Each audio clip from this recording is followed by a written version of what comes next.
He wasn't causing trouble. He wasn't loud. He wasn't armed. It was just after 5 p.m. on a quiet Wednesday in Willowbend, a modest town tucked somewhere between cornfields and cul-de-sacs. Elijah Brooks, 16, honor student, president of the school robotics club and the kid every neighbor had seen riding his bike with a backpack full of spare drone parts, was walking home. His mother had asked him to grab something from the hardware store, and like he always did, he took the long way back. It gave him time to think, clear his head, and sometimes even test a new signal on his self-built drone controller. This time, the controller was in his hand. What he didn't know, what he couldn't have known, was that someone had already called 911. The report was vague. Black male hoodie, acting suspicious. The officer who responded, Sergeant Darren Cole, arrived silently, no lights, no sirens. He stepped out of the cruiser with one hand already near his holster. What happened next would change both of their lives. There were no warning shots, no friendly questions, no attempt to understand. Just the sound of a drawn weapon, a yell to drop it now, and a 16-year-old frozen in disbelief, staring down the barrel of a loaded gun just steps from his own front yard. What Sergeant Cole didn't realize was who Elijah Brooks actually was, and by the time he would, the footage would already be online, the community would already be marching, and the story of a mistaken identity would spark a national conversation about fear, race, and the assumptions that can end a life before it even begins. Before we dive deeper, let us know in the comments where you're watching from. We'd love to hear from you, and don't forget to hit that subscribe button so you never miss any of our upcoming videos. Who was this teenager? To the neighbors, he was just the quiet kid who always wore earbuds and carried a laptop bag slung across his shoulder. To his teachers, he was a standout. Analytical, respectful, always sitting front row. To his mother, he was everything. Her only child. A boy who preferred building apps over playing football. A kid who brought her coffee on Sundays before church and never forgot to charge her phone at night. His name was Elijah Brooks, and for the first 16 years of his life, nothing about him suggested danger. But that all changed in less than 3 minutes, because to one officer, patrolling a neighborhood he claimed he knew like the back of his hand, Elijah was something else. A threat. A silhouette in the wrong place. A shadow in a hoodie. And when the body cam footage leaked, when the community saw exactly how close Elijah came to losing his life over what turned out to be a drone controller, everything shifted. It was no longer just another case of mistaken identity. It became a flashpoint. For a town, for a department, for a family. The questions didn't stop. Why did the officer reach for his weapon so fast? Why didn't he ask a single question before shouting orders? What was it about Elijah that made him pull the trigger in his mind before even confirming what the boy was holding? And perhaps the most painful question of all, what would have happened if the neighbor across the street hadn't hit record? Within hours, that footage had been uploaded, shared, and dissected across the country. The quiet town of Willowbend found itself in the national spotlight, its police chief dodging cameras, its mayor calling for calm, and its citizens asking how a teen known for tutoring classmates in math ended up on the pavement with his hands in the air and a gun aimed at his chest. What made this case different from the others? What did the nation see in Elijah that forced even the most skeptical to pause? And who really is Sergeant Darren Cole, the man who now finds his badge, his record, and his entire career under fire? Before the gun was ever drawn, before the body cam footage made its way onto every major news outlet, before a quiet Midwestern suburb found itself at the center of a national firestorm, there was just Elijah Brooks, 16 years old. Thoughtful, soft-spoken, a kid more comfortable around circuit boards and drone motors than large groups or loud conversations. He wasn't a troublemaker, no criminal record, no fights at school, no run-ins with the law. His mother, Renee Brooks, had always raised him to keep his head down, speak clearly, and be twice as careful as everyone else. Elijah's father had been killed in an armed robbery when Elijah was only 9. Since then, Renee had worked 2 jobs to support them both, refusing to let her son fall into the same cycles that claimed so many other boys in their neighborhood. Elijah had grown up loving puzzles, fixing things, breaking down old electronics to understand how they worked. By 14, he was building functional drones out of salvaged laptop parts. By 15, he had earned a spot in a national youth robotics competition. And now, at 16, he had been accepted into a prestigious summer coding camp in Chicago. But like many good things, it came with a price tag his mother couldn't afford. So Elijah did what he always did. He worked for it, mowing lawns, repairing cracked phone screens, setting up home Wi-Fi networks for elderly neighbors who couldn't figure out how to log in. He saved every dollar. He was close to having enough. On the day everything changed, Elijah had made a quick stop at McCormick's hardware store after school. He had saved up for a new soldering iron he needed to finish wiring his GPS module. With the box in hand, hoodie pulled over his ears to fight off the early spring wind, he took the long route home. He always preferred quieter streets. He liked time to think. He had no idea someone had just called the police. No idea that someone had described him as suspicious. No idea that Sergeant Darren Cole, a 22-year veteran of the Willowbend Police Department, had already begun making his way toward Maple Drive. Sergeant Cole wasn't a rookie. He was known throughout the department as firm but seasoned. He'd been on the force long enough to have seen the city evolve.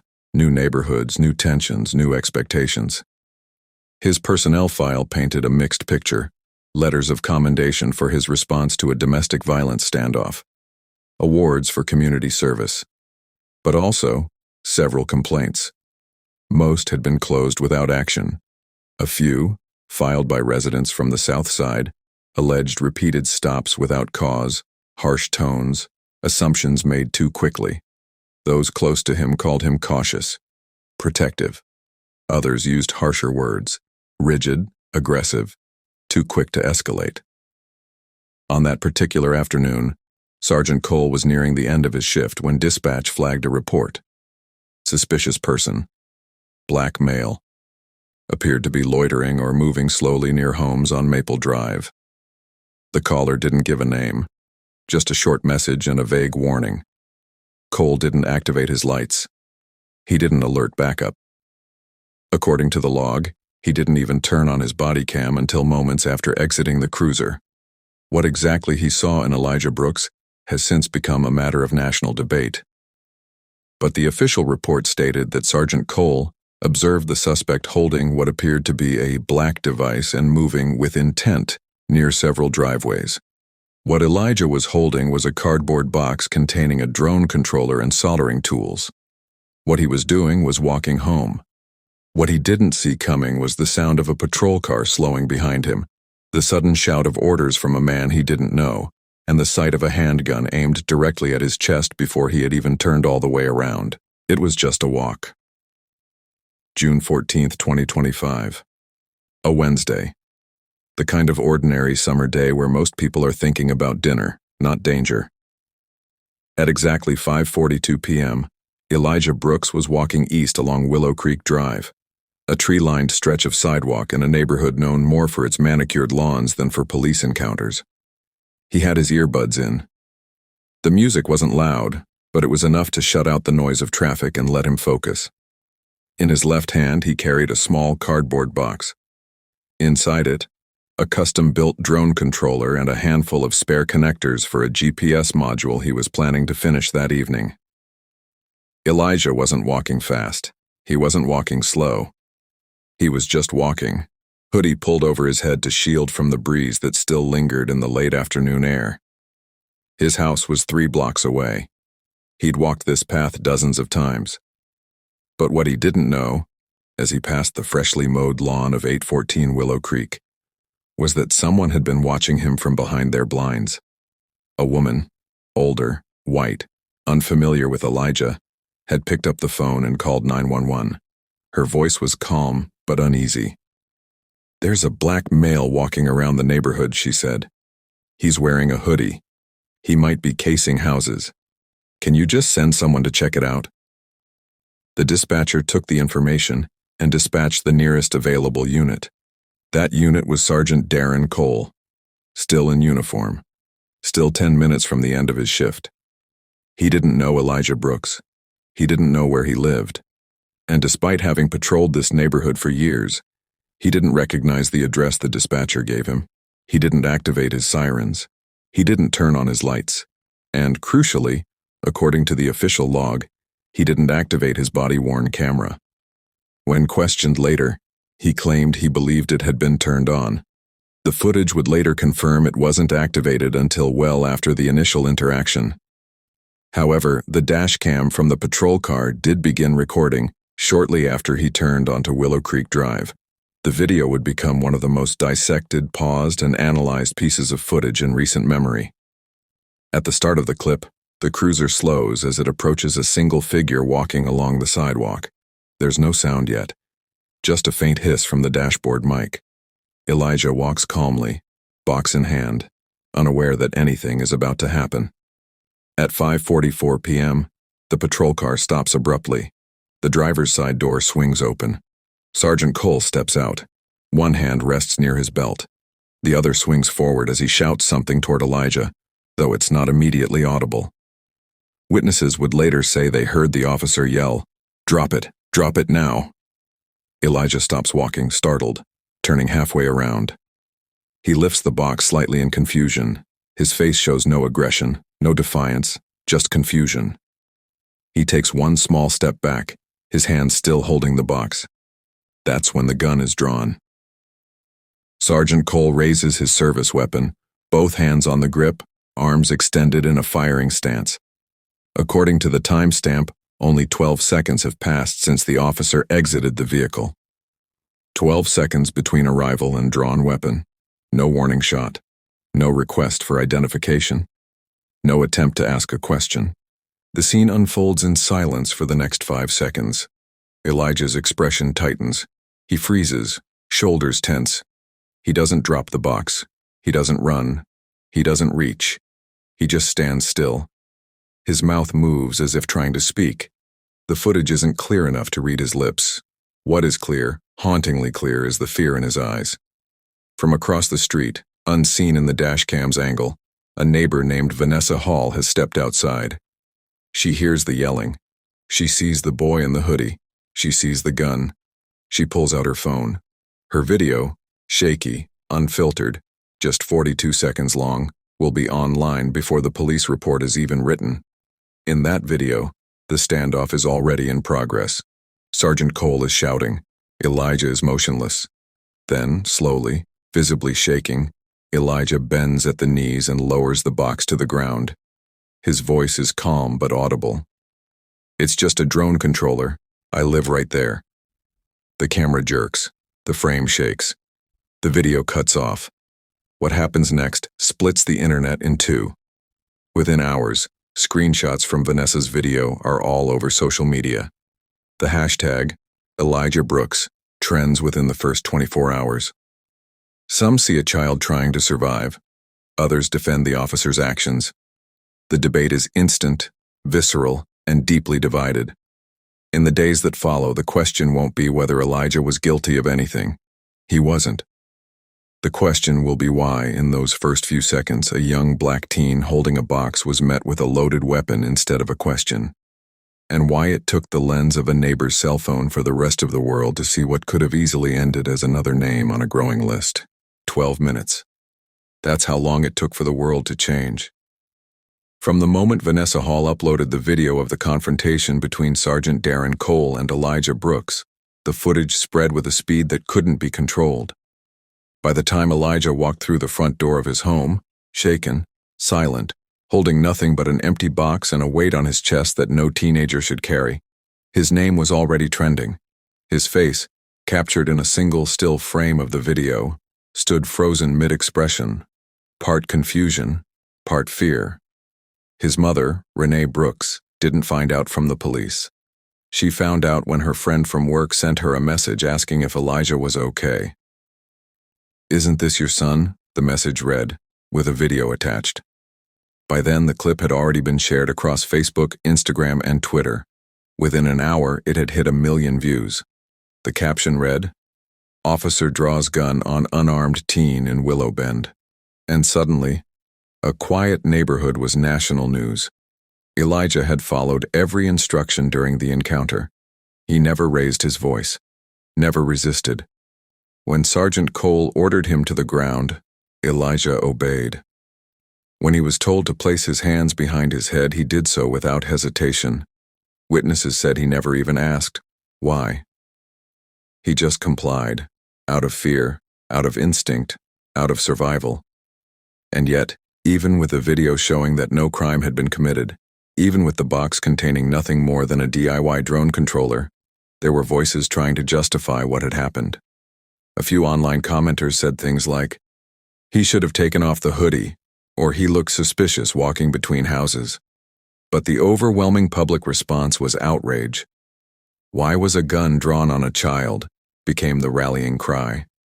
News outlets across the country picked up the story. Cable panels debated use of force policies. Morning talk shows questioned whether law enforcement had learned anything at all. Celebrities, activists, even lawmakers began to weigh in. NBA players tweeted their support for Elijah. A late-night host called it another near miss that should never have happened. Within 24 hours, the hashtag #JusticeForElijah was trending across all major platforms. The Willowbend Police Department held a press conference the next morning. The chief appeared somber. He confirmed that Sergeant Darren Cole had been placed on administrative leave pending an internal investigation. He stressed that the department took the matter seriously and that a review of the officer's conduct was already underway. But the crowd gathered outside the department building wasn't satisfied with statements. They wanted accountability. They wanted answers. And they wanted to know how something like this could happen to a child carrying a box, walking home, in his own neighborhood. That same afternoon, Internal Affairs launched an official inquiry. The first step was reviewing body cam footage. What they found raised more questions than it answered. The camera, which should have been activated before any interaction with a civilian, had not begun recording until after Elijah was already on the ground. When the audio kicked in, it captured Sergeant Cole breathing heavily, voice unsteady. "I thought it was a gun," he muttered, as if speaking more to himself than anyone else. "I thought he was reaching for something." But in Vanessa Hall's phone video, Elijah had never made any sudden moves. He'd simply turned, slowly lifted the box, and froze. Investigators also reviewed the contents of Elijah's box, which had been bagged at the scene. Inside, they found the components of a disassembled drone, including a soldering pen, a small motherboard, and a printed layout of a GPS signal schematic. There was no weapon, no object that could reasonably be mistaken for one, especially by a trained officer. The report noted that the controller was rectangular, with visible wires and plastic housing clearly labeled. Experts brought in to review the footage, and the object concluded that, in proper lighting, it was distinguishable from a firearm. And yet, in that moment, Sergeant Cole had treated it as a threat. The question became one of perception. What did he think he saw? And more importantly, why did he see it that way? Public pressure mounted. The mayor released a statement calling the incident deeply troubling. Community members held a candlelight vigil on the corner of Willow Creek Drive, leaving drones, flowers, and handwritten notes at the site where Elijah had been detained. Civil rights organizations issued joint statements demanding a full review of the department's training protocols. Local pastors organized forums to allow residents to speak openly about their fears and frustrations. Renee Brooks, visibly emotional but composed, addressed reporters outside her home. "My son is alive," she said, "but this shouldn't have happened. He shouldn't have come home with a gun pointed at his chest. He shouldn't have had to beg to be seen as a kid." Despite the growing outcry, the police union released a statement defending Sergeant Cole, citing the officer's lengthy service record and prior commendations. They argued that the situation was tense and that he acted out of caution. But critics pointed out that this was not an isolated incident. Records revealed that Cole had been named in previous complaints related to racial profiling, none of which led to disciplinary action. The town found itself split. Some residents stood behind Cole, calling him a good man who made a mistake. Others were done with excuses. For them, this wasn't just about one officer, it was about a pattern, a reality that some kids are treated as threats before they're even spoken to. As the investigation unfolded, the department's credibility came under scrutiny. Why hadn't the body cam been activated on time? Why was the dispatcher's report so vague? Why was there no protocol in place to ensure that suspicion alone couldn't become justification for lethal force? Each answer led to more questions. And in the middle of it all was Elijah Brooks, a teenager who had simply walked home, only to find his face on the evening news and his life reduced to a headline.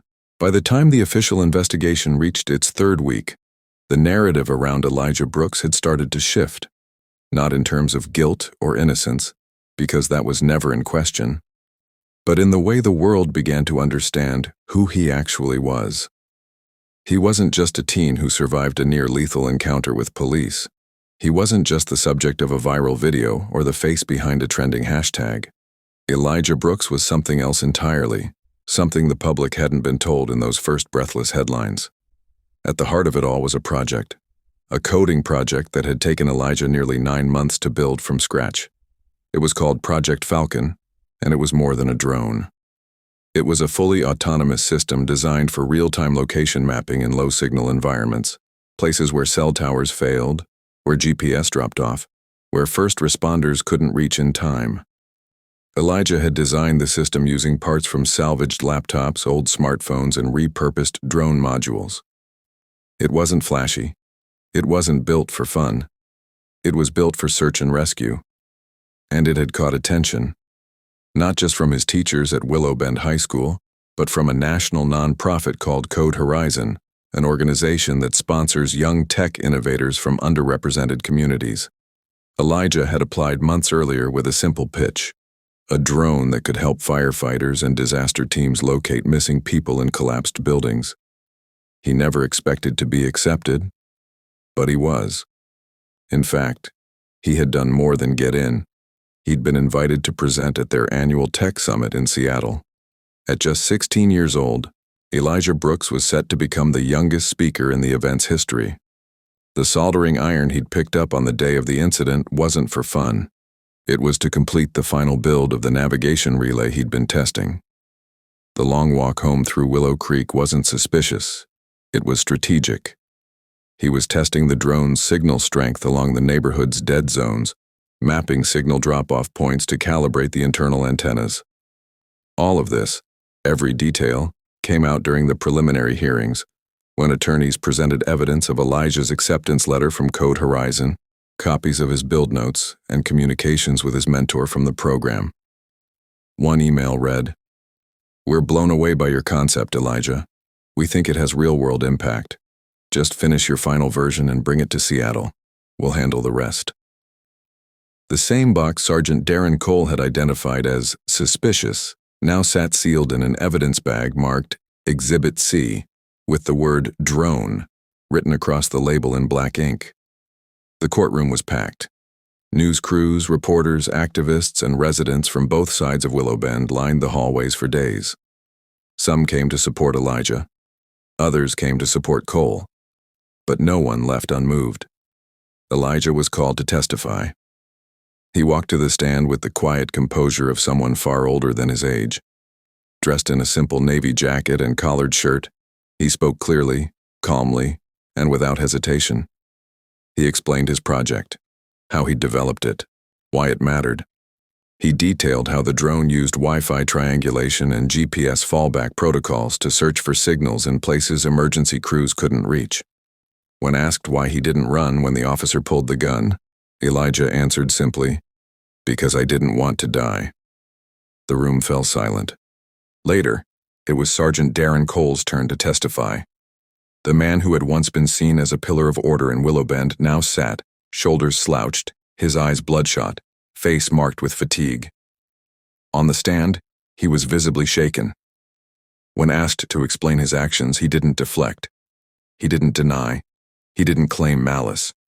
What he did say was this: "I've seen too much violence, too many calls where the warning signs didn't come until it was too late. I saw him. I saw something in his hand. I didn't know what it was. I assumed the worst. I was wrong." His voice cracked as he said it.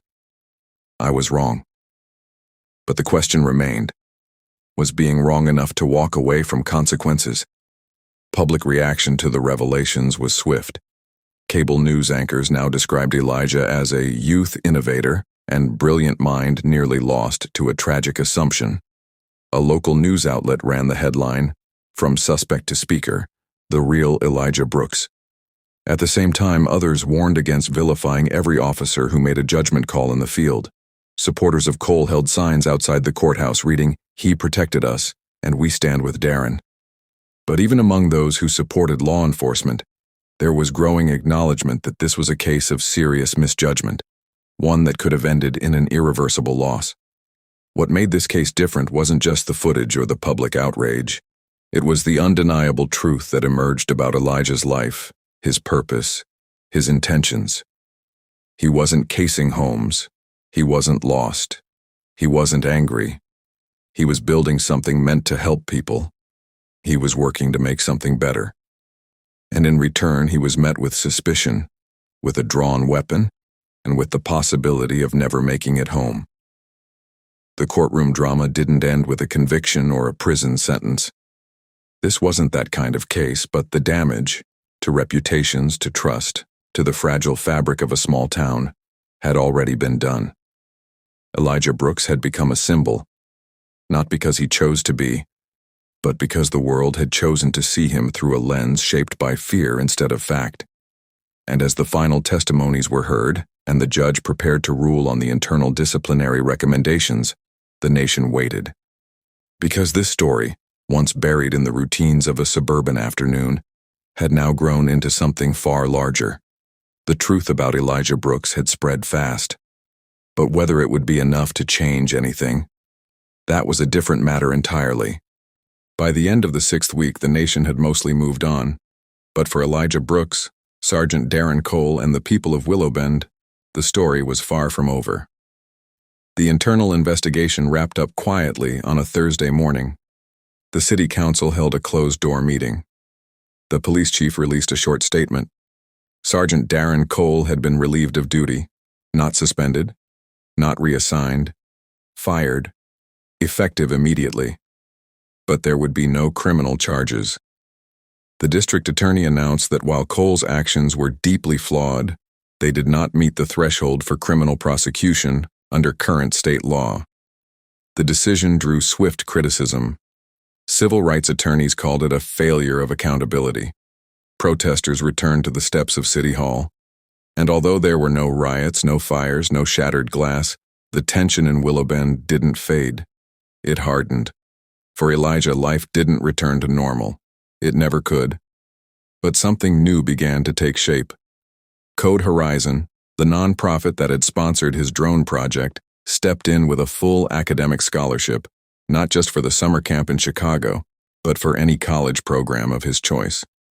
They announced the creation of the Elijah Brooks Fellowship, a yearly grant for young Black innovators working in emergency response technology. The media began to cover his achievements more than the incident itself. He appeared in a virtual Q&A with tech leaders, was interviewed on morning shows, and received an invitation to deliver a TEDx talk. In his speech, Elijah didn't mention Sergeant Cole by name. He didn't mention the gun, the sidewalk, or the fear. Instead, he spoke about the future, about how technology could be used to protect the vulnerable, how children shouldn't have to grow up coding with one hand and shielding themselves with the other. "We don't need to fear our future," he said. "We need to fund it." The crowd gave him a standing ovation. It was a moment of triumph, a win. But it wasn't the end.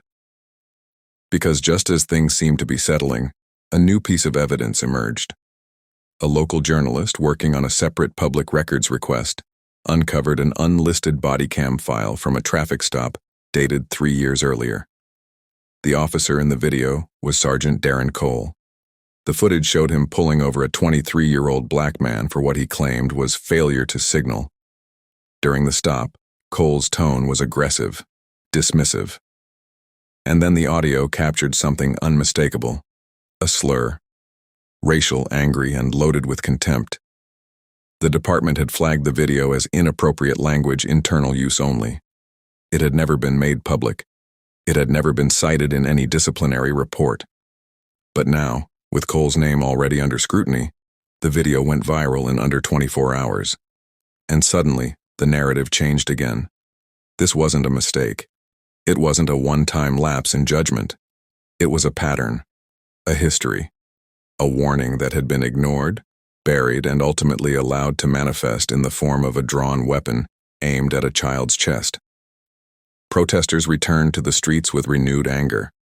Signs that once read, "Justice for Elijah," were updated to say, "No more hiding," and "Who knew what and when." The mayor was forced to issue a public apology. The police chief was pressured into retirement. The department vowed to implement sweeping changes: mandatory bias training, stricter body cam policies, independent civilian oversight. But for many in Willowbend, it felt too late. At a press conference held in front of her home, Renee Brooks addressed the crowd. She looked tired, older than she had just 2 months earlier. But her voice was firm. "I don't want vengeance," she said. "I want change. I want to know that the next mother won't have to wonder if her child is coming home because someone made the wrong assumption. I want policies, not apologies." Her words were carried by every major news network. And for a brief moment, the noise quieted. People listened. Elijah kept building. He worked on a new prototype, smaller, faster, designed to locate people trapped under rubble. He didn't let the headlines define him. But the experience had marked him in ways that no scholarship could erase. He had learned too early the cost of being misunderstood, the price of being seen as a threat before being seen as a human.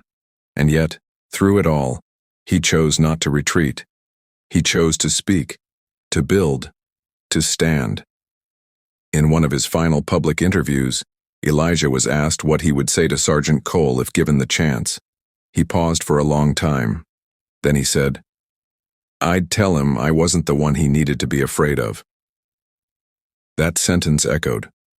Across screens, across living rooms, across conversations that, for once, didn't end in silence. Because the story of Elijah Brooks wasn't just about fear, or assumption, or justice delayed.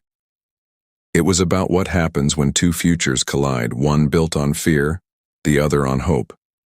And in that collision, the world was forced to look at itself, even if only for a moment, and ask, what do we really see when we look at each other? And how many more Elijahs will it take before the answer changes? Would you have drawn your weapon? Or would you have asked a question first? That's the question now echoing far beyond Willowbend, beyond the headlines, beyond the courtroom. It's the question people are asking around dinner tables, in classrooms, in training rooms, and on sidewalks where boys like Elijah Brooks still walk home with boxes in their hands and futures on their backs.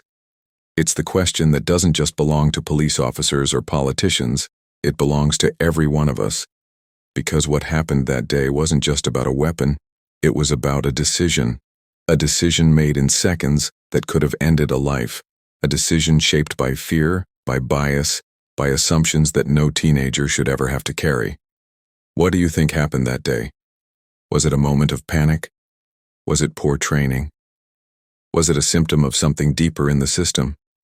And was justice really served when Elijah walked away with his life, but Sergeant Darren Cole walked away with only the loss of a badge? Was it enough? Did the apology matter? Did the reforms go far enough? Or will the next Elijah be forced to explain again, to prove again, that his life has value before it's even been lived? Tell us your thoughts below. Be honest. Be open. Let this be more than just a story you watched. Let it be a conversation. Because what happened to Elijah Brooks could happen again. And silence has never fixed what truth reveals. And if you want more stories like this, true stories, difficult stories, necessary stories, hit that subscribe button so you never miss what comes next.